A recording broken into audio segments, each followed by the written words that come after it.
kabalasik, nakabayad na ako ng tubig. Napakisuyuan ako ng kapatid kong magbayad. Napadaan ako dito para tumingin ng mga prutas. Yan po, napakaganda. Bibili po ako ng prutas dito mga kabalasik. At bibili tayo isang laris tintin.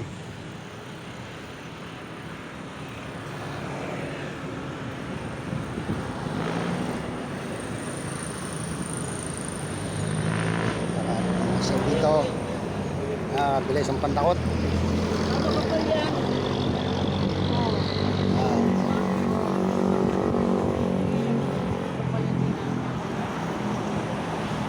Palanggot ng lolo ko nung araw oh.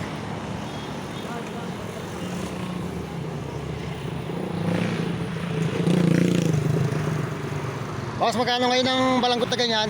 Alin? Ito, 120. 120? Kahit alin dyan, 120. Bukas na ako bibili.